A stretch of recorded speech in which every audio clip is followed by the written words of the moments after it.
everybody. And let me just kind of recap for people that are in the audience or listening at home.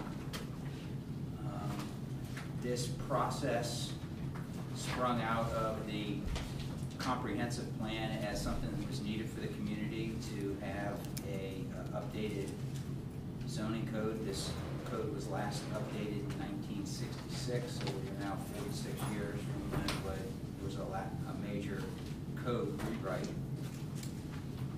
And so last year, the Planning Commission began the work with the assistance of Hamilton County in looking at our current code, pulling out things that were repetitive, things that were archaic, adding new things that might be germane to our community, and including standards that weren't an issue in 1966, such as things regarding sustainability or green concepts or urban agriculture or wind turbines. And so those things are all now addressed. After the Planning Commission worked for about a year on coming up with a draft, they held a public hearing. That public hearing produced some comments, which produced some additional work for the Planning Commission. They in turn made some revisions and passed a recommendation to move the process to council. Council's job is to review it, to hold a minimum of one public hearing. In fact, two are scheduled, and then to vote on passage of a new zoning code for the village. So in email this week, or this past week, I asked everyone to continue their reading on this. Tonight is not our only bite of the apple. We'll have other opportunities. So what I thought might be the most effective way to address our first review as a council together would be to look at anything that we had from, and just go by chapter by chapter. I asked you, there's 24 chapters here. If you have something for a chapter, fine. If you don't, if you really spent a lot of time on the first 3 chapters and haven't spent any time on the last 21, that's fine. Again, we still have a lot of time to work on it. We're not, you don't have to pass this by a certain time period. We're under no constraints. This is a pretty complex document, and reasonable people are going to disagree about things in this document. I'm quite confident. I would think that there are going to be some points of controversy about a few different things. One of them is the parking of boats, trailers, and recreational vehicles. Another one would be agriculture, fences. So those are 2 things that I think will create some controversy, because they certainly did for the group that worked on writing these. So I would encourage citizens, if those are issues for you personally, look at what is on the proposed public hearing draft that's on the website, and be prepared to attend one of the 2 meetings. And if that's not possible, we actually got a very nice email from a resident this week that said that they would not be able to attend either one of those, but thanked the committee for the work that was done. In general, was supportive of what was done, but had some comments and was going to email those to council. So we welcome those kind of comments also. So is there anything you want to add, delete? All right, let's just go chapter by chapter, and we'll take as much time as people want to tonight. So does it make sense to put that in on this? I don't think we're going to get it all done tonight, so maybe we just want to. Yeah, I think so. We're like you kind of mentioned, is there anything off the top of everybody's head? I don't know. Maybe keep it organized chapter by chapter is better. I prefer to go chapter by chapter because I can make notes and we're all tracking the same direction, and people's not wondering whether it's on page 46 or 48. So, is everybody comfortable going to 10 o'clock? It'd be another almost 40 minutes. Yeah. Not a minute past. Not a minute past, I hear you, that'd be fine. Okay, any council members have comments on chapter 1? And chapter 1 are just the general provisions of the code. I didn't make any notes on 1, 2, and 3. Not hearing anything on chapter 1, we'll move to chapter 2. Glenn, I want Yeah. to introduce something at this point. I had tried to make it clear that I was totally swamped doing 100 things and have not put time against it. So as long as we realize that I have issues on chapter 1 or 5 next round, that would. You get multiple bites at the apple. Okay. So, That's, chapter 2 is the definitions, and I think this is really important. Anything that is not specifically defined here uses the common context of what that word means. So there are some things that are specifically called out in here, and I think that's important. I have a couple of comments on chapter 2. Yeah.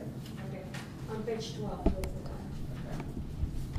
Under home occupation, historically it has been permitted in residential areas to have signs like MD, bookkeeping, insurance, CPA, things like that. And it looks in here that that would be something that would not be allowed in there.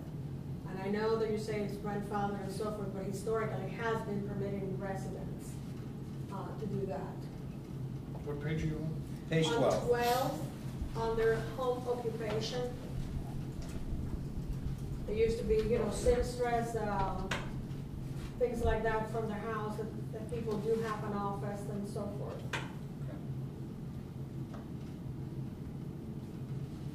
Okay. And on the same page, we had a resident that talked to us about that a kennel is any lot or premise in which 4 or more domesticated animals are in there, and it seems like some folks that I have come in contact with, they have 3 or 4 dogs and a cat, and so they automatically would be in violation and take pictures and grandfather and so forth. And it seems like it's an arbitrary number there to declare a kennel because there are 4 domesticated animals in it. Okay. So we've got concern with kennel. Kennel and home occupation signs in both. You mentioned the word grandfathered, and I'm going to have legal counsel sit up straight here and pay attention to what I say and correct me if I'm wrong here on this. Got it. With regard to the concept of grandfathered, my understanding is that if you have a current use and you do not change that use, that the existing code would apply until there's a different use of that property. However, if it is something physical, if, for instance, you have 4 RVs parked in your driveway and we pass this zoning code and it says you may have no more than 1, you must correct that immediately. Couple things. One is, what you're referring to is the non-conforming use, and it's my understanding there is an entire chapter in this that addresses non-conforming uses, correct? Yes. Okay. With respect to non-conforming uses, yes, it's considered grandfathered, but only if it is a legally permissible use under the existing code. So if it's not legally permissible right now, a resident will not be able to establish that that pre-existing use exists. There are restrictions on pre-existing use. You can't change it, you can't abandon it, you can't limit it, you can't expand it, and that kind of stuff. As far as going from one, From 4 RVs to 1. yeah, from 4 RVs to 1, that, I mean, if that is a difference reference, that's not a use of the property. That's right. So that is not a use, of the premises. So, yes, you are correct. With that They would have bit to of, inform, yeah, bit of clarification. Thank you. Did I set up straight enough? You were perfect. Thank you.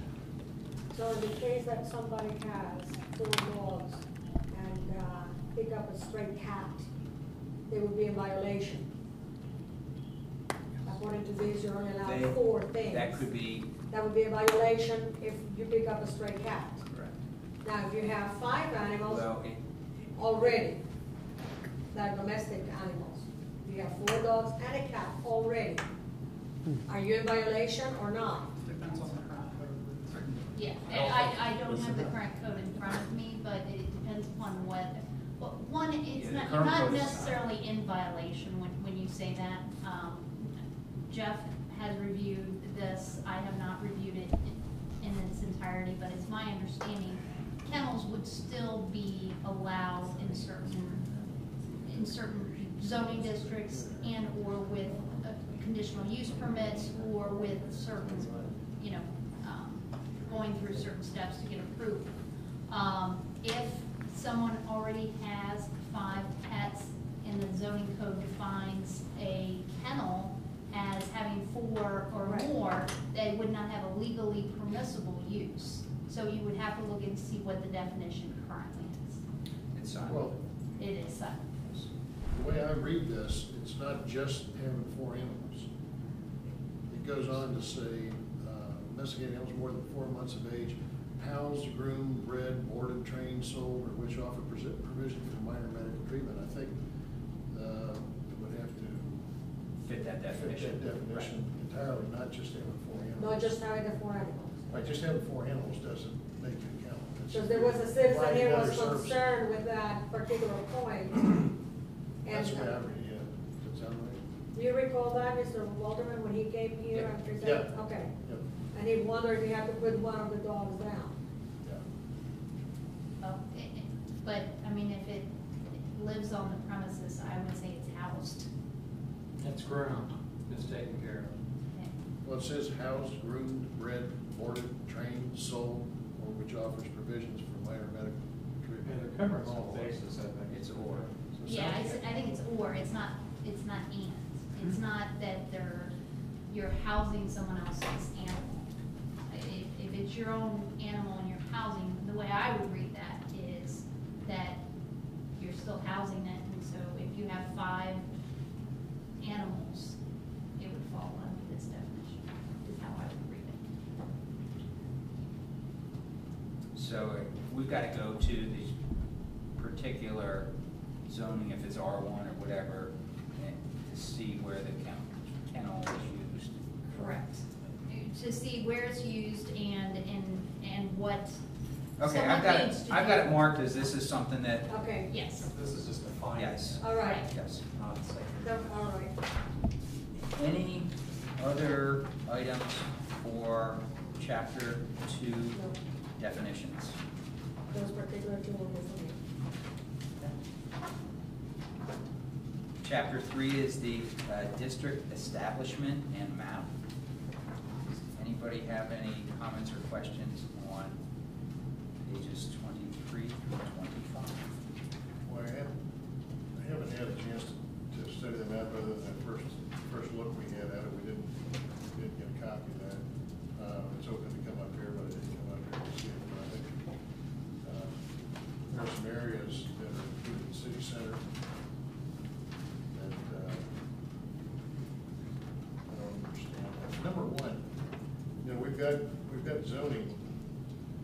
Now, this is all new experience for me. We've got zoning classifications, R1, R2, B1, B2, B3, and so forth. But city center's kind of in that chapter, but as a separate entity. What is the vision for city center? If that's, you know, it's inclusive of a lot of other property that really isn't part of a developable, is that what real estate.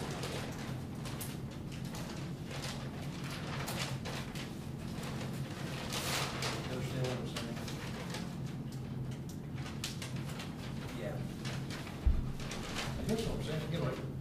specifically, the golf course is included in the city center right now, right?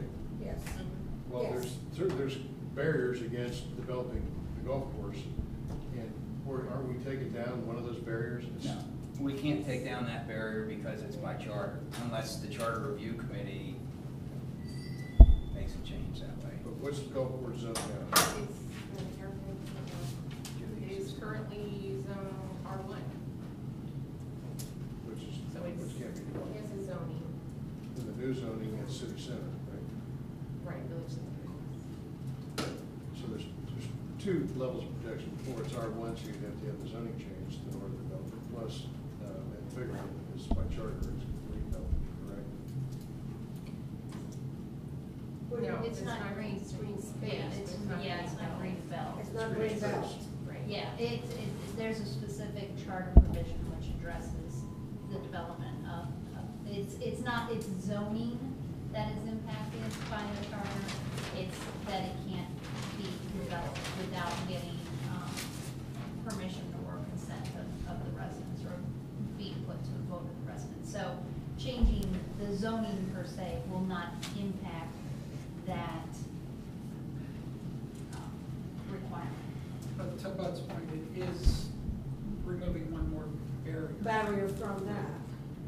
In other words, right now, presently, it's not only a zoning issue, the two barriers being present. Also green space by charter. It's not. It's not green It's not space. green space. I mean, So regardless of what strictly, it's zoning in, strictly it's still strictly exists. zoning, I thought it had protection beyond just zoning. The golf course does, doesn't it? Yeah, the golf Yeah, course, so the it's not commons. Green space. Right, it's not green belt protection, it's Green space. village, It would have to be voted upon if you wanted to change it. I believe so, yes.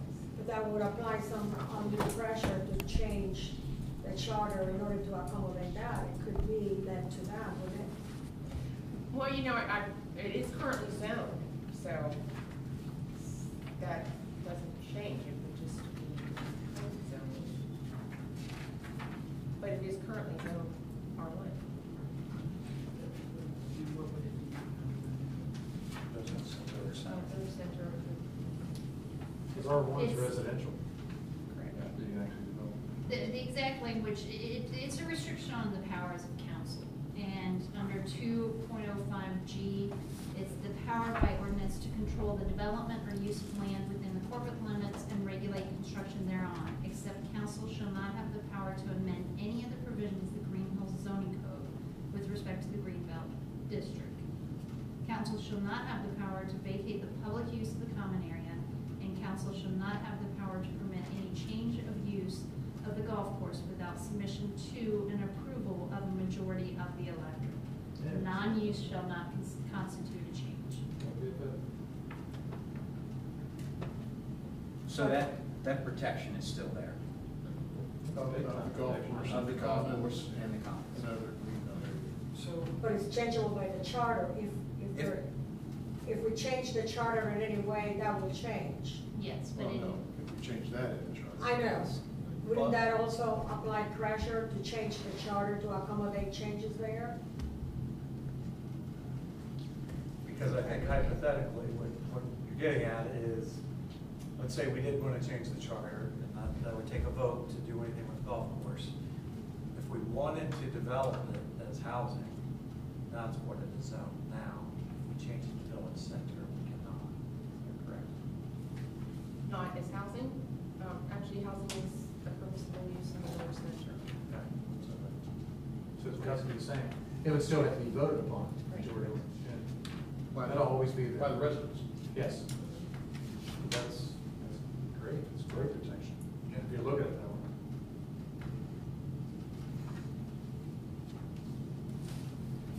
There's also some residential property that's being put in the city center. That was taken out.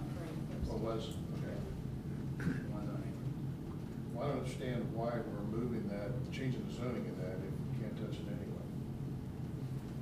What's the reason for that? Why change the zoning if we can't, if it's protected by charter anyway? There's questions. Well, You it's know, in my the understanding is zone. it goes back to the comprehensive plan, and at that time, there was discussion, I guess,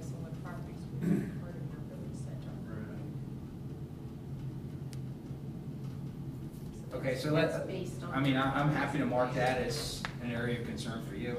And, yeah, I just no sense wasting time on it now. Let me dig into it a little bit more so I understand it better. Okay. I also have a problem with the white building and the space behind it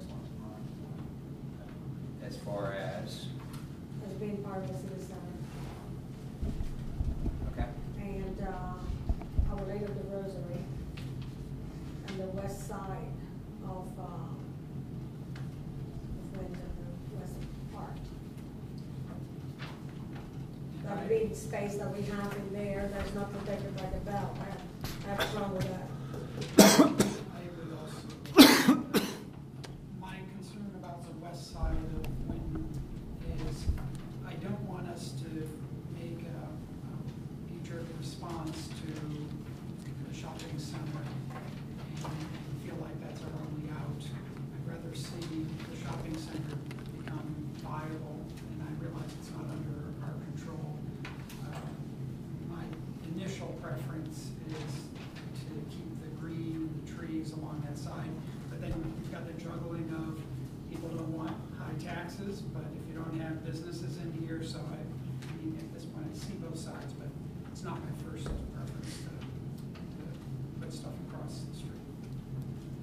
I don't think that necessarily would generate more tax because it might be some other business, but it would be, if we don't have any kind of a difference, would be an empty business there as well. Well, I mean, if there was businesses across the street, it would, the village. So, Well, we can generate a tax base by trying to do something with what we got. right, I mean, I understand the dilemma. The dilemma is we have a big section of our, village center that is not that productive for the amount of square feet that's there, from finances coming into the village, for income. And it's a little bit of a catch-22 because right now that's not under our control other than zoning and things like that.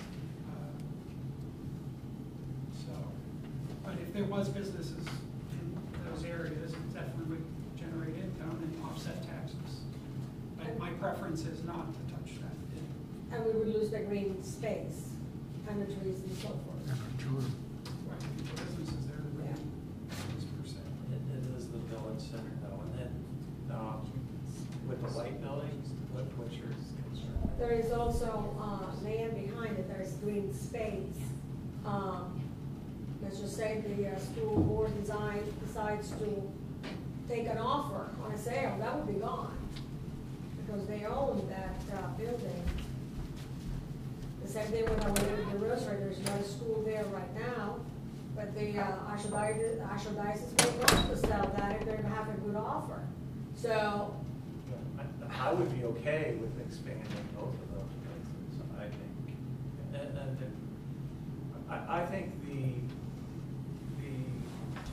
district is kind of trying to define that space. I think it's not asking whether, are we going to develop it right now, but I would like to have both of those in the village center district. I think it makes sense. Maybe west side of Winton and behind the community building, when you say both of those, what is that what you're referring to? When I think about the west side of Winton, I think, okay, when I'm driving down Winton Road, coming through Greenhills, I see what it looks like now, and then if there's businesses all between Damon and Cromwell, that's all solid businesses down through there. Chalk it up to, you don't like change, I don't know, chalk it up to whatever you want, but I wouldn't like it. I would Change it. But village center is, as Ron said, it would include housing, single-family housing. it could involve rework of Winton Road where there's a boulevard and we slow traffic down and we have a more viable retail space where people can get in and out a whole lot easier retail space. You know what though, this is just my take on retail space. If it's something people want to go to, they'll get They'll find a way to there. get But there. I'm still going driving by Springdale Shopping Center, brand new as of 4 years now, 5 years, and half empty, never rented. So there's no doubt, I mean, and I like the idea that if it would ever happen, that it would be really well done, and it could, a lot's riding on whether it was well done or not. But I don't know, I just don't want a counter reaction to the shopping center that we would regret and look like Coleraine Avenue is just spotty business upon spotty business. And I know we've got zoning things in place to do that. Yet we also hear the same thing about taxes, and if the businesses aren't going to do it, then somebody's got to, something to be affected. Is there more of a definition of what each district means? Right, as you go into the different chapters a little bit further back, each one has their own, definition. Yeah. Like chapter 15 is Village Center. A couple comments on, first of all, the size of the properties, certainly on the west side, are small. So you are limiting, you're never gonna have that big scale stuff. No. They're small properties. Right, and when we say that though, just so I understand, because if you're going down by Brentwood Plaza across the way, there's tiny little businesses, some of them struggling in and out of there, whether it's, they have a Curves and a bakery and that kind of thing. The scale doesn't necessarily, it doesn't, in fact, that could increase the chance of it being spotty and not that attractive versus a professional medical building that you get, quite a bit of good-looking frontage that you know what it's going to be like. So That's what I would think that we really should strive for, is more professional. right, but do we have control? Well, we own the property, so we got a lot of control over it. And as far as Village Center District, I'll just read here, it is the purpose of the Village Center District to provide for a walkable, pedestrian-oriented, mixed-use district, including residential, office, commercial, recreational uses designed in a cohesive manner to serve as a local and regional destination. So it's everything. It could be anything. So it's not changing it from a green space to build. Well, may I also bring there to the point that you are somewhat removed from that street. You are somewhat removed from that street. The closer you are to that, you're going to have the most impact of the building in there and the lack of the green space. Well, I mean, I don't live next to it, but I probably try